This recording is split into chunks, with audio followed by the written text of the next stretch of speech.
waxaa maanta magaalada Birmingham oo magaalo madaxda labaad ee dalkan Ingiriiska waxaa lagu taageerayay oo dhammaan jaaliyadda Soomaaliya ee magaalada Birmingham ay taageero u fidisay xisbiga midnimada bulshada Soomaaliyeed oo marka la soo gaabiyana loo yaqaano SSUP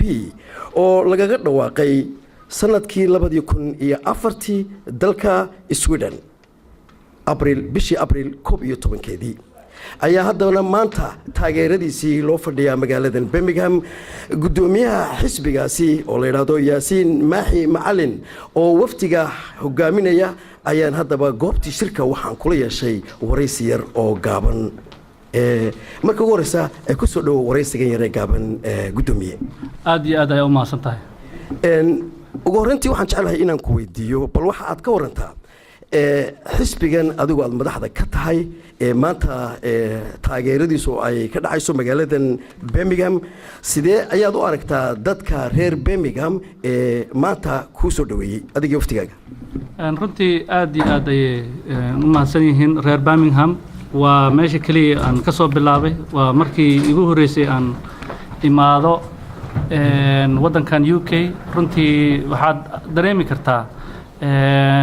wanaaga iyo ummadda ay u haayaan dadkan Soomaaliyeed aan ku soo booqday Birmingham runtii dhiirigelin weyn ayay siisay oo hadda ka hor ayaa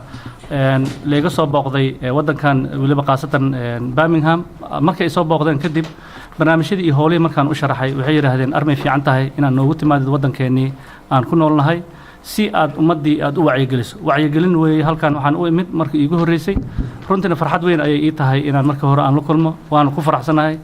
sidan sharafta leh ee heerkan qaran ay igu soo dhaweeyeen dadka walaalaha ee magaaladan degan waana insha Allah waxaan rajeynayaa in mustaqbalka aan mar labaad iyo mar saddexaad baan ku soo laaban doono adigoo maadsan su'aasha kale jeclayna idina inaan ku weydiiyo waxay tahay xisbigan taageero intee in leeg ayuu ka haystaa bulshada Soomaalida meel kasta baa ku noolaatay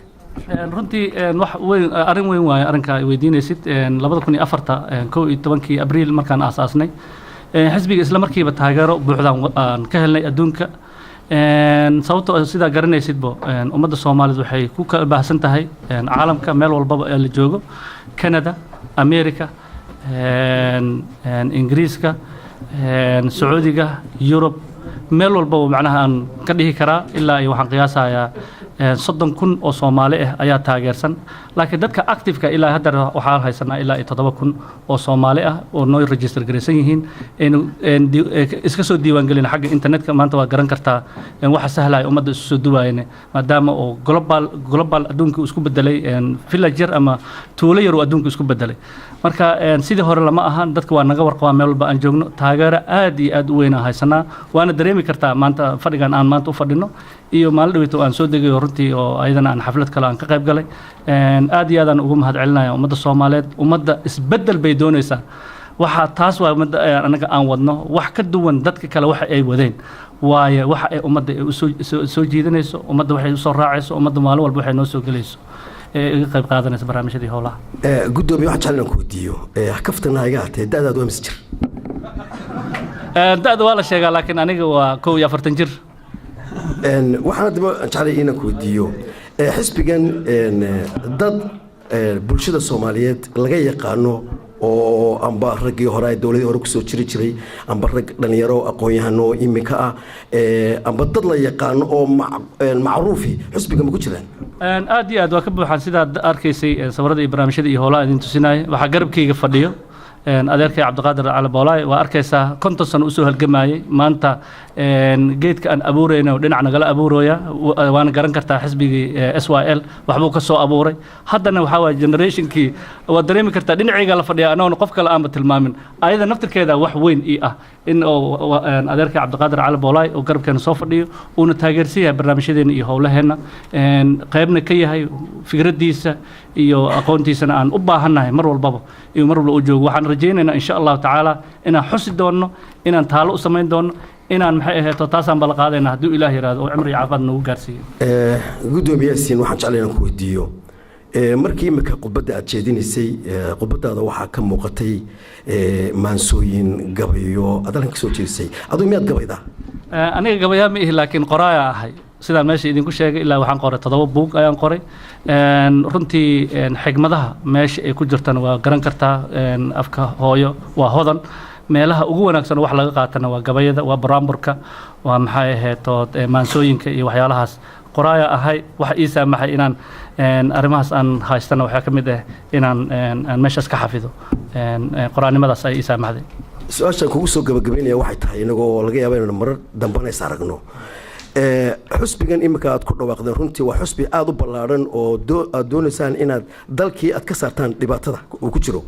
fi lmustaqbal marka dalkeennii waad ogtihiin oo waxaa jira maanta dhibaatooyin aada u waaweyn baa ka jira halka uu marayo maanta dowladdii dhibaatada haysata burcadbadeed baa jirta waxaa jira muxuu ahaa abaaraa jira waxaa jira siyaasad rag badan oo siyaasadda ku loolamayaa jira siyaasad diimeen baa jira waxaasoo dhan sidee baad uga hortegi kartaa كل أنا ما شخصيا وح أو كهرتجايو وحزب دمانتيس حزب خوف كليه معها وشعبك أنا وحواي وإنه كهرتجا تاس أيام كيني أرمها صورنا وحنو قريهن دستورك وحنو قريهن محلي هذا برنامج كحزبك أيونو قريهن إن عندنا دولة قرن أو صومالات أو كقطم احترام كشرعك كنفيه مبدأ قبيلك taas oo anaga mid mar walba oo aan ku soo noqonayno waana kaga horti karnaa marba hadii aan ka tagna qabiilka oo dhinaca kale aan soo nooleynta ciisada sharafta iyo karaamada ummadda Soomaaliyeed ee leedahay wiligeed iyo leedahay ummadda waa la karaameyn jiray meel walba fadhiga lagu kici jiray maanta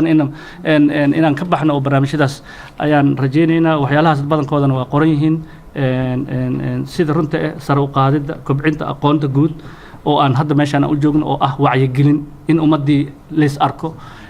waa dareemi kartaa markii ummadda is mar walba is arkaan oo la wacyigeliyo wax la isu sheego waxa ka dhalanayo wanaag iyo howlo badan ayaa meeshii ka dhalanayo isu kalsoonida xurriyadda taamka ee muwaadinka Soomaaliyeed oo leeyahay maanta ummadda xor ma aha sida arkaysid Soomaaliya afkiga laga wada qabtay ma qof hadli karta habeeratee ma jirto